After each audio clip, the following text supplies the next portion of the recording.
Hey, everybody, real quick before we get started, I want to tell you about the Build Something Club.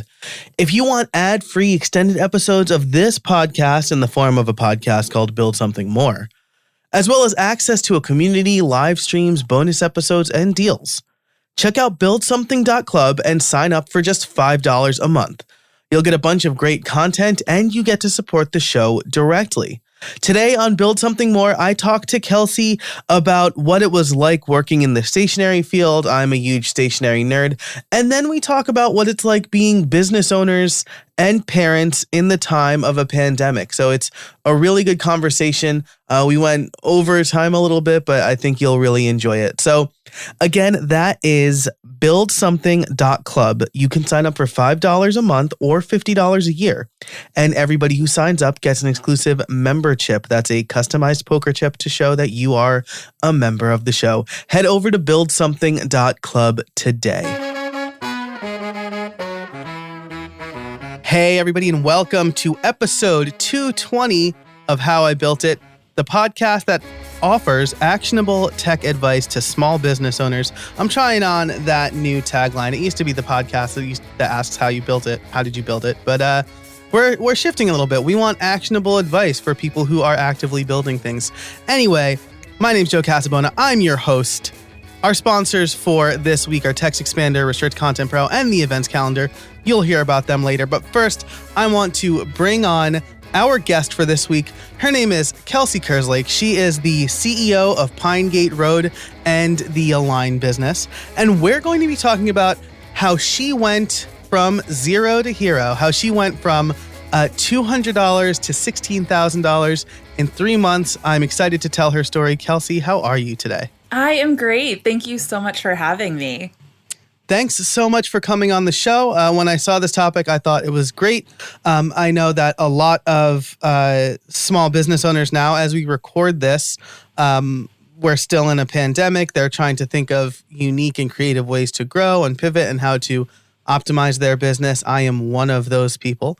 So this will be as much for me as it is for the listeners. But before we get into all of that, why don't you tell us a little bit about who you are and what you do? Yeah, so my name is Kelsey Kerslake. I come from a background of graphic design, brand strategy. I have my BFA and MFA in graphic design. So that has always been my background, the artist. I kind of picked graphic design because I was like, ooh, it's going to be on computers. Maybe I can make money one day. And so I always knew I wanted to be artistic, creative, that kind of thing. So I actually started my business while I was in grad school as a lifestyle blog. I was freelancing and doing all of this kind of thing on the side. And then I went into corporate America as a stationery designer for American Greetings. So, nice. Yeah, I was doing my hand lettering, all of that kind of stuff. And then I took my business, I'm kind of like skipping over the stuff, but I took my business full time in 2016. And that is really when I realized, okay, I have to take this business and turn it into something that's beyond me just doing my passion. And I actually have to learn how to run a business. And I really failed that year. I was basically spending money in all the wrong ways. I didn't understand sales. I didn't understand marketing. I knew how to do my craft and my skill, but I didn't actually know the business of running an online business. So by the end of, it was the summer of 2017 at that point, I'd been running my business for 1 year full time, and I ended up with $200 in my bank account because I did not know how to run a business. And yeah, that's kind of where I ended up after 1 year on my own. And it was a really rough place to be. So that's kind of where I think this story begins. Yeah, and I think that is really something a lot of listeners will be able to resonate with because, I mean, I know this is the case for me. When WordPress became super popular, a lot of listeners are in the WordPress space. A lot of us just kind of thought, oh, I'll just build something I'm a developer, I can make plugins, or I'm a graphic designer, I can make websites, and I'll just do that stuff for clients. But we never thought about running the business the right way. So I think this is going to be lots of great advice for people. You mentioned stationery, and we can talk about this and build something more. But I am a huge like fountain pen nerd and stationery nerd. Amazing. My current notebook is from the Well-Appointed Desk. I don't know if you Anna Reiner, but it's like this vintage writing, like typewriter writing paper. I'll put a picture in the show notes over at howibuilt.it/220.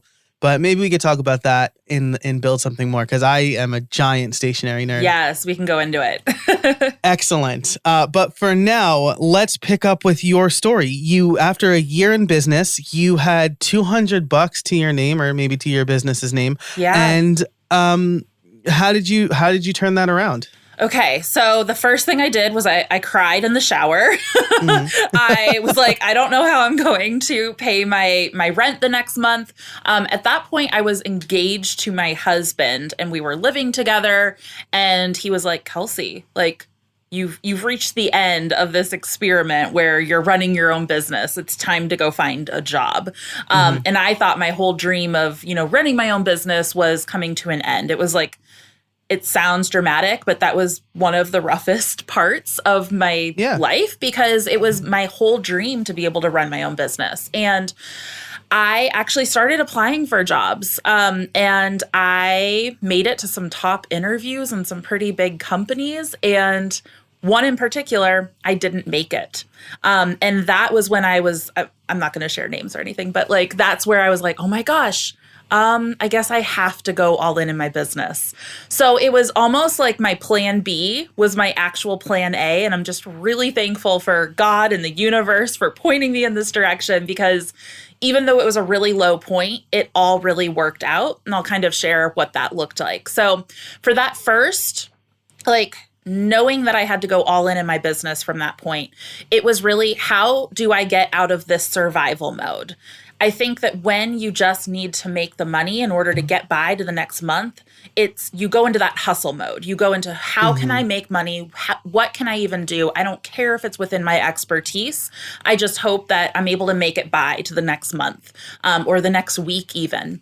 And so that's where I was. Thankfully, because of my background, I had a lot of design friends. I'd worked for a lot of agencies. And in my corporate career, they hire freelancers at American Greetings.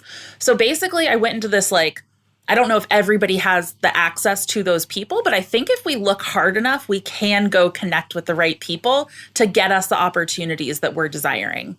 And so what I did is I just emailed everybody that I knew asking for work, whatever it could be. And so one of my big tips is, when you are in that, in that phase, get creative. Don't let anything hold you back, and figure out where you can get income to get you by with the time that you have. I thankfully was not in a pandemic. I didn't have children at the time. All I had was time and energy to be able to make this work. So basically, as I was doing that, there were a couple transitions that I made in those 3 months without really realizing it, because I was so nose down, let's get this done, let's get money in. But there were two things that I was doing during that time, kind of subconsciously. So I started taking on retainer work. So that meant that I had some stability in the work that I was doing. So I was taking on, monthly retainers. So that started piling up, where I was getting, a $2,500 retainer, a $3,000 retainer, and I was able to start making my monthly income increase a little bit there. And then I was also taking on, as I was getting out of the hustle mode, I was taking on higher value, lower time work. So booking bigger website packages, booking bigger brands, really trying to get more income coming in instead of doing these hourly jobs. So they were more of my expert level work that I was getting done. And so I remember it was right before Christmas, the beginning of December. I looked at my monthly income for what happened in December, and I'd hit $16,000 that month. And it almost shocked me. I was so just Kelsey, make the money, Kelsey, survive, that I didn't even look up to see what the numbers were. I just knew that I was in that hustle mode. So by doing those things, I was able to hit my first 5-figure month and hit $16,000 that month.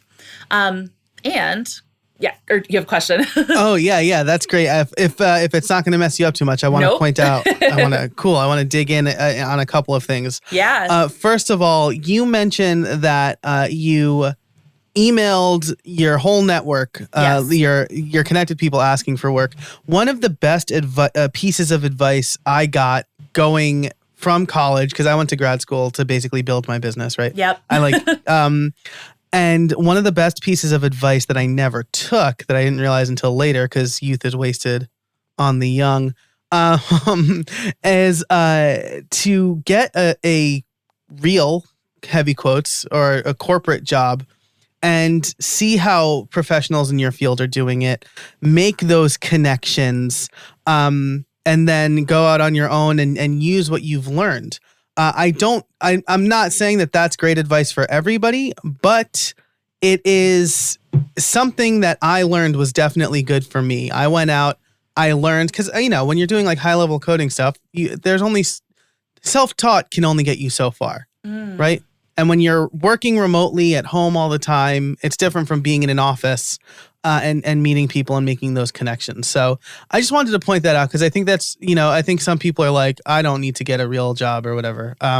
But there's value in that if it's a way to build your network and learn your craft. There definitely is. And I will say, because I built my business I was blogging back in the day when I started, I built a really great network of online friends. And so I think what is cool about what you're doing, you have your community, people are getting to meet each other. Like when you get in those like-minded places online, that can build your network too. So even though I did have people from my corporate job that I was reaching out to, a lot of the agencies I was working with were people that found me on Pinterest. So it was like this side work that I was doing that I met from people online. That was not something that happened because of corporate. So corporate is just one avenue, but like because of what we have available in community building online right now, that can be huge too. This episode is brought to you by Restrict Content Pro.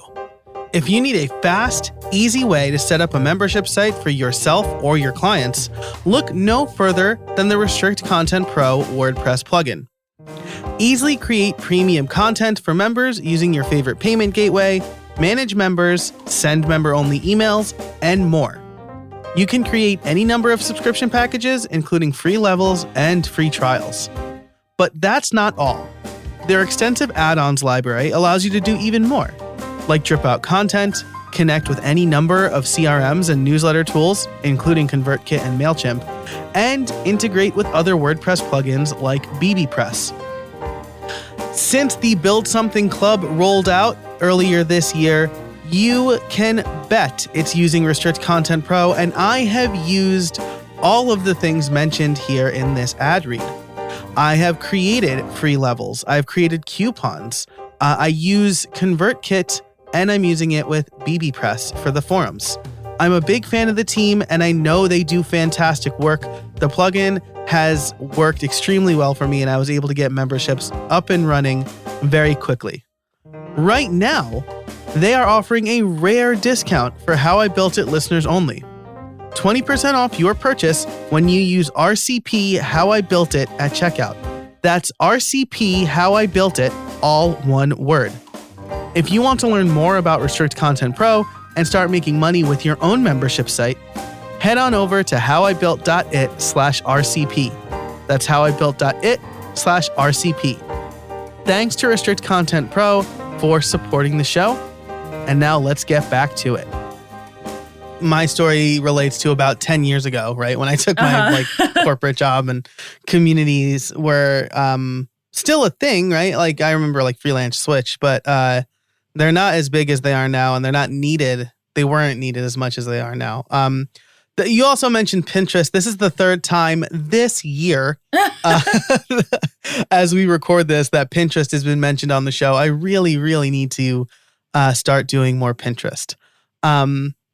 So I think the big takeaway there from your stories and my anecdote is get out there, build your network, right?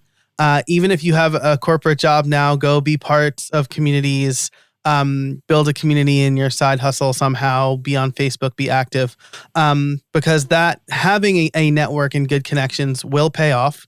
and don't be afraid to ask, right? I think that's another thing that a lot of people need to learn. There is a quote I always remember, and it's, for every 10 no's, you get one yes. And that's how you win at everything. And so it's like, don't be afraid of getting that no. As long as you're getting the no's and putting yourself out there and asking for things, you're bound to get one yes over time, and that's going to build for you. So I think that fear of failure and rejection is something that we just need to like at least squash while we're hitting the email send button, and just go ask for it. Yeah, for sure. I mean, if someone says no, they're not going to like talk about it later. Somebody just asked me this. I can't believe it, right? It's like, it's going to weigh on you more than it weighed on that person. So I think that's important to remember. Totally. And then you said you did two things that you were doing that maybe you were doing subconsciously, taking on retainer work. I think that's super important, right? Whether it's like services or a monthly subscription product or something like that, it just makes your income more predictable. Mm-hmm. Absolutely. And then you were taking on higher value, lower time work instead of hourly jobs. Mm-hmm. I feel like maybe you were about to launch into this, but I'd love to know how that happened, right? Because I feel like people get stuck in I charge $2,000 for a website and nobody's willing to pay more than $2,000 for a website. So I'm afraid to ask for more because I'd rather have the $2,000 than lose that job. Absolutely. And I think if you're in survival mode, please go take that job. And if you have some of that cushion built up, then it's time to see what are the offerings and at the prices that are actually going to get you to the business that you want to be building. And so I realized that, once I kind of got out of that survival mode, I had a few retainer clients. I knew my bills were going to get paid, and I wasn't like looking like, oh my gosh, I hope I can like pay for my things next week. Then I started realizing like, okay, I can start to turn down some of these other things and really focus on the ones that are going to have the most impact and actually build to this business that I'm desiring. And that's really that December in that timeline was when I started focusing only on those projects. That's great. And super important, right? I think, and I'll tell this story now, several months after the fact, but I took on a job in early 2020 and I got a down payment, and then the client disappeared for a year. I don't have a kill switch in my contract. I do now. But they came around a year later and they were like, hey, so we're ready to pick this up again. And I just refunded them. I was just like, you know what? This is not in my purview anymore. This is not what I'm focusing on. I should have protected myself a little better, but I know that doing this work now will hurt me more than harm me, even though I'm saying no to money. I'm in a good space for that. And I know that even though that down payment was nice and I like paid taxes on that for 2020, I knew it would have cost me more in the long run. So the looking at the type of work you're doing and focusing in on it when you can is, I think, really important. Absolutely. Yeah. And it feels hard and weird at first, but it's like you have to be making those decisions for that future version of you. And once you've decided, like, this is how much I need to be charging in order for my business to be the way that I want it, you have to start making decisions in alignment with that. Yeah, for sure. And so in December 2017, you've realized you've hit this milestone. It must have felt amazing. What was, I guess I have two separate questions here. So I do want to I'll ask this one first. What did your expenses look like, right? Because running a business does cost money. People either spend way too much or not enough. So what did that look like for you? You're building up this cushion. Did you cut expenses as much as possible, or did you spend money smartly? I cut expenses as much as possible. I will say for a web design business, and you probably get it, it's like our expenses aren't crazy compared to some businesses. Yeah, right. And I had invested it a lot that year before. So I was investing in team and like all of this stuff that I thought I needed support with, but I didn't actually have the business know-how in order to make it more profitable or to actually put those investments to work. So that year, I'll get real with numbers. I can't remember my exact expenses, but my revenue for 2017 was $44,000.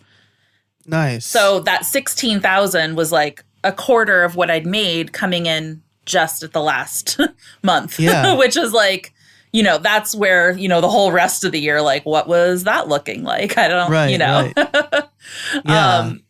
But probably like half of that was expenses. I was not, compared to me in my corporate life and being profitable with my side business, I was making 6 figures then. So to go down to that, it was for where I was, that was like, oh my gosh, like I got to get stuff working for me again. Yeah, that resonates with me so much. That's such a tough revelation, right? Because when I left my agency job, there was some payroll issues. It was like rampant across like all WordPress agencies at that time. And I was bringing in money with my side hustle. I was newly married. My wife was pregnant. And I was like, I don't need a full-time job. I'm making so much money. I can support us just on my side hustle. Mm-hmm. And then I went out and like towards the end of the year, I'm like, where is all this money I thought I was going to make? We're in the same spot after 1 year. Yeah. Yeah. So luckily I had really good friends in my network, and my wife went back to work. I started the job. I started my own company like 3 months after my daughter was born. Best time to start a business, really. Is when you have a new mouth to feed.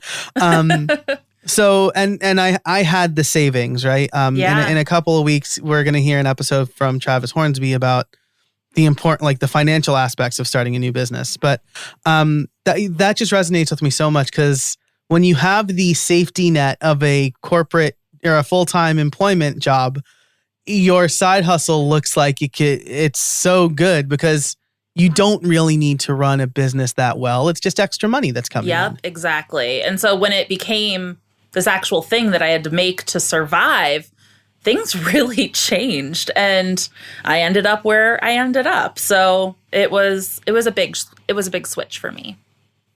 Yeah. So my second question here, right? First of all, you cut as much as possible. You're right. Like as web designers, we don't have that many expenses, right? It's like hosting is my biggest expense. Maybe I pay for some WordPress plugins annually, right? But other than that, it's like, I think my business expenses at that point were probably around $300 per month when it came down to that bare essentials for like my invoicing system and, just my website hosting and things like that. It was $300, which is nothing compared to a lot of other businesses. And that's like 1/6 of like rent for a brick and mortar store or whatever. Exactly. This episode is brought to you by Textexpander. In our fast-paced world, things change constantly, and errors in messaging often have significant consequences. With Textexpander, you can save time by converting any text you type into a keyboard shortcut called a snippet. Say goodbye to repetitive text entries, spelling, and message errors, and trying to remember the right thing to say. When you use Textexpander, you can say the right thing in just a few keystrokes. Textexpander lets you make new approved messaging available to every team member instantly with just a few keystrokes, ensuring your team remains consistent, current, and accurate. Textexpander can also be used in any platform, any app, and anywhere you type. So take back your time and increase your productivity. But that's not all it does. With its advanced snippets, you can create fill-ins, pop-up fields, and more. You can even use JavaScript or AppleScript. I can type out full instructions for my podcast editor, hi Joel, in just a few keystrokes. Another one of my favorite and most used snippets is PPT. This will take whatever text I have on my clipboard and convert it into plain text. No more fighting formatting if I'm copying from Word or any place else. Last month, I saved over 2 hours in typing alone. That doesn't even take into the account the time I saved by not having to search for the right link, text, address, or number. You have no idea how many times I want to type out a link to a blog post or an affiliate link and I can't remember it and then I have to go searching for it. That generally takes minutes, but since I have a Textexpander snippet, it takes seconds. TextExpander is available on macOS, Windows, Chrome, iPhone, and iPad. I've been using it a lot more on my iPhone lately because I've been working from my iPhone more, because there are days when I'm just not in front of my computer right now. If you've been curious about trying TextExpander or simple automation in general, now's the time. Listeners can get 20% off their first year.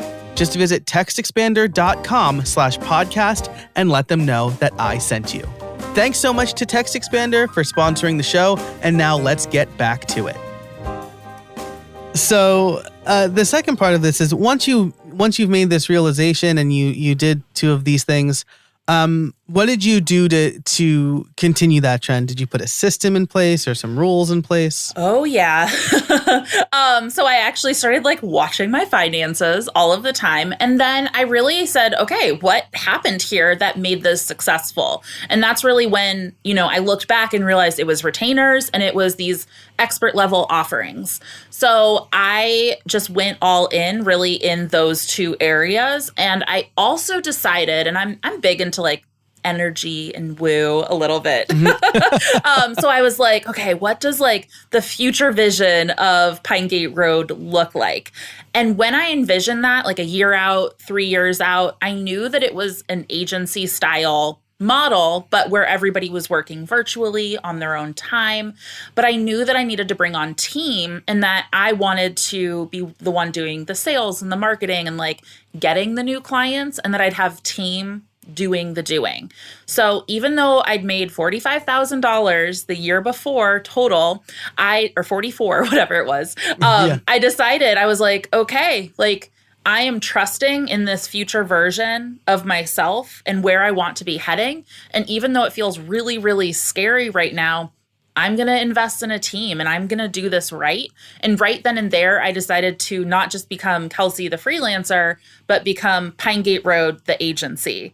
And I hired my first two team members who are still with me today and scaled from there, even though I was barely paying myself.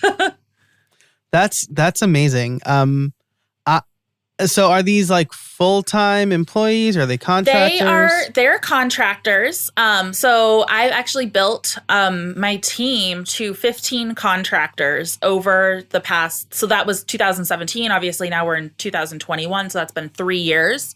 Actually, this month is the first month where we are transitioning. I now have a full-fledged coaching business, and we are finally transitioning people to employees 3 years later.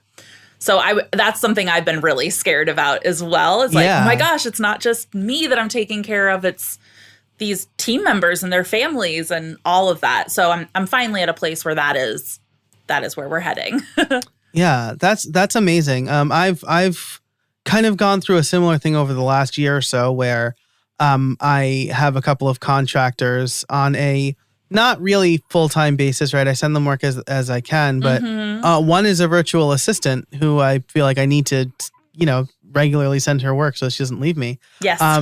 But it's a scary thing, but you made the investment, and I should say that you knew what you did wrong, right? And so you were able to kind of course correct. So what were some of the changes you made in hiring a team? Because I know that that's something a lot of people are scared to do, but if they want to grow, there's only one you and there's only a finite amount of time you have. Oh, yeah. So the first thing that I did was I figured out what was the thing that was taking up a lot of time that I didn't love doing. And for me, that was developing the websites, funny enough. And so I love doing the creative stuff, but the actual sitting there and developing was it. I wanted to cry on my keyboard. That was not something I like to do. So I hired a developer who came on to develop all of our sites. And that saved me about 40 hours per site that we were doing. And then the second thing was, what is taking up the most mental energy? Because that is actually holding you back from being the business owner that you want to be when you have all of those spinning thoughts in your heads, the what ifs and the client details and the emails and all of those things. And even though writing my clients an email and sending the contract and doing these little things here and there didn't add up to a ton of time, the energy that it took inside of my brain was massive. So I knew that in order to clear that up, I needed to bring on somebody who was going to take care of my clients like as well or better than I would, and they would own that client experience. So I brought on my account and project manager. She's the one that like as soon as somebody books, they work with Janet, and Janet manages the entire team of contractors and gets them all set up. But that was kind of me. Like she was basically like recontracting out to Kelsey, the brand designer, Kelsey, the website designer, Kelsey, the art director. But we built those systems and processes in as if I had this full-fledged agency, even though it was 3 of us. So I think that first thing is, get some of your time back and your energy back. And then as soon as you have that time, start to design the business as if it is that future version of your business, a year from now, 5 years from now. What decisions can you make today that actually get you to that vision? I love that. What decisions can you make today that will get you to the vision of the business that you want? Mm-hmm. And I think that's super important. Now, you mentioned, right, that bringing on the contractors was scary because you were paying them and you were barely paying yourself. What steps did you take to manage your money appropriately to start paying you like what you should be paid, right? Yeah. If we're not paying ourselves in a business, we might as well have a full-time job. So I think then I also realized like what is the minimum income that I need to live off of and that I need to pay myself. So I started doing an automatic checking draw to my personal account from my business account. So I pay myself as an employee.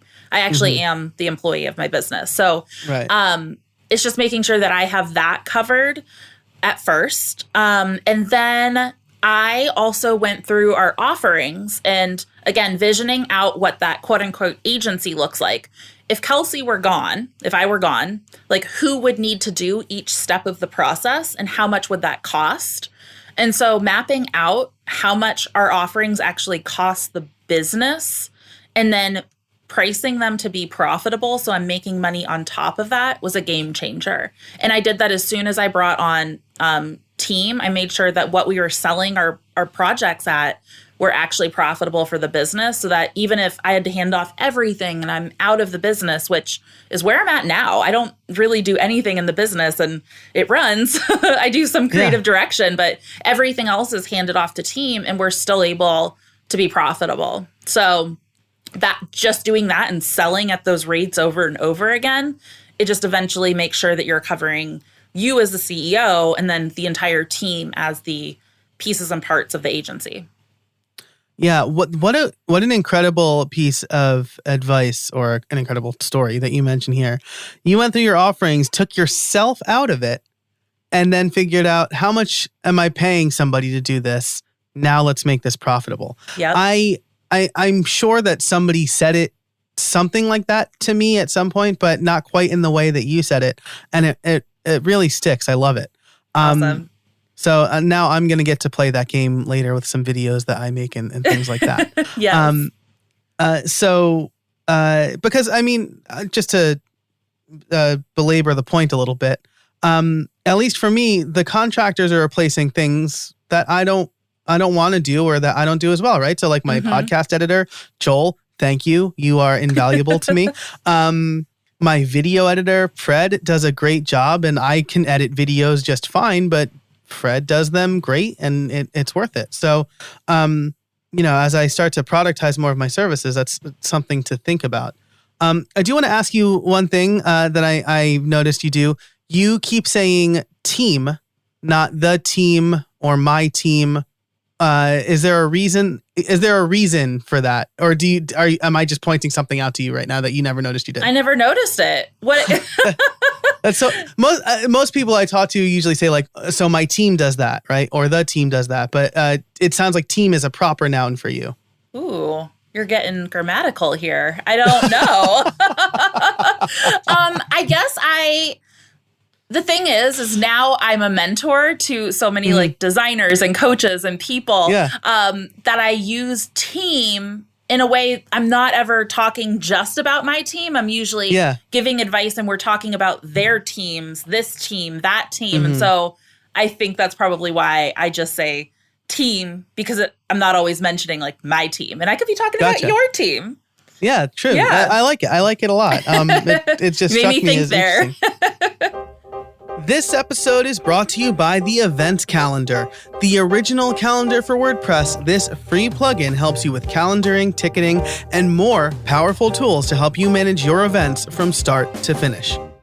Whether you run school events, concerts at a venue, or fundraisers for nonprofits, the Events Calendar gives you the tools you need to make it your own. And with the Events Calendar Pro, you can create custom views, recurring events, add your own custom fields to events, and much more. Run virtual events? No problem. With the Virtual Events add-on, you can quickly and easily manage your online-only or hybrid events. With deep Zoom integration, custom virtual event coding for search engine optimization, and the ability to embed video feeds directly on your website, the Events Calendar makes putting virtual and hybrid events together easier. And I can't stress this one enough. Let me tell you, I have tried to roll my own webinar software, my own live stream event software, and it is difficult, and I have 20 years experience making websites. The Events Calendar is the tool that you need to make virtual events a lot easier. You can even sell tickets and only show the stream to ticket holders. If you run events, whether in person or online, you need the Events Calendar. Head on over to howibuilt.it/events to learn more. That's howibuilt.it/events to start running your events more efficiently today. Thanks so much to the Events Calendar for supporting the show, and now let's get back to it. I can't believe we've been talking for as long as we have. First of all, before we get into tips for the listeners, is there any other part of your story that you want to share? I've asked, I think, a lot of really good questions. I think the listeners have a lot to think about, but is there any big part of your story that we didn't cover that you think would be important or interesting? We did cover this, but I would say just like the biggest thing that I always go back to is envisioning where you literally want to be in 12 months from now. And when we're making decisions from a place of like just trying to get to the next day, or our heads are down and we're just like making these decisions that aren't adding up to where we actually want to go, or we haven't actually thought about that bigger vision, we won't get there. So really think about that future vision and don't just say, oh, it would be nice to have free time one day. It would be nice to do this. And it's this kind of like fluffy vision. Get really, really clear and take that time to imagine what your days look like. What does the team structure look like? What are you actually doing day to day? What does your calendar look like? And what are you able to do on your time off? And then you can design the business to get there. And I think I've been able to do that every step along my career. And it's always gotten me to where I want to go. So it's intentionally designing your future instead of letting things just happen to you. I love that. And it's, it makes me think about how you get a deadline, right? And if you have a deadline you actually need to hit, right? You're more likely to hit that than when somebody says, just do it, just get it done whenever, right? Yep. When someone says, get it done whenever, I'm probably not going to do it until you say you need it by that date, right? And the other thing I thought of was a Bo Burnham. Are you familiar with Bo Burnham? He's like a musical comedian. He's very funny and vulgar. I feel like I've heard of him, but I don't know him. Yeah. He, in like the middle of one of his bits, he says like, tomorrow is a relative term, like tomorrow today is today or whatever. And then he makes a joke about how like that makes the Annie song a lot more depressing. But like you said, if you just say like whenever or someday or whatever, you're never going to get to that. But if you say in March 2022, I want to be able to take Fridays off, but still have the business running or whatever, like whatever that looks like for you, then you know, okay, well, if I want to take Fridays off, I need to hire a content writer to write that blog post that always comes out on Friday or whatever. So now that you're speaking about deadlines, I did kind of forget a part of my story, and I actually was pregnant with my son. And that's when I was like, okay, gotta get team like ready and set so I can actually like take a wonderful maternity leave. And I pictured, what do I I actually want to be doing on maternity leave? And how does the business need to be structured in order to get there? And that was my big deadline. I don't know if I would have everything set up the way I do if it weren't for that deadline. Yeah, that's absolutely amazing. That is an immutable deadline, right? Yes. Like that's Yep. So, I love that. And my son was born in June, and I was able to take a couple of July. Gosh, my son was born July 2020. I was able to take a couple of weeks off, but the pandemic and my daughter being home from daycare and all that. That was actually that was like the big catalyst for me making some hires. Awesome. Yep. I was not working half of the week because I was watching my kids. Mm-hmm. And the business still I went had down to I just worked nap times for a while because we'd had daycare and then all of a sudden it was gone. And I'm really glad that I did structure my business to run without me because it basically was at that point and it was still able to support our life. Yeah. So. Yeah, likewise. I'm grateful for everything I've learned on this show to help me do that. I have 2 now, and simultaneous nap time is like the most coveted thing. When I get it, I'm like, thank you. We're planning for number 2, and I'm like, I just don't even know how. I just don't know. you do it. I don't know. Yeah. You rise to the occasion.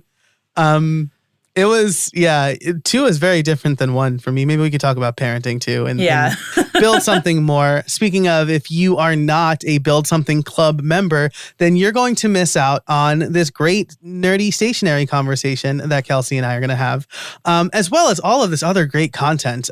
So if you want to sign up for just $5 a month, you can go to buildSomething.club.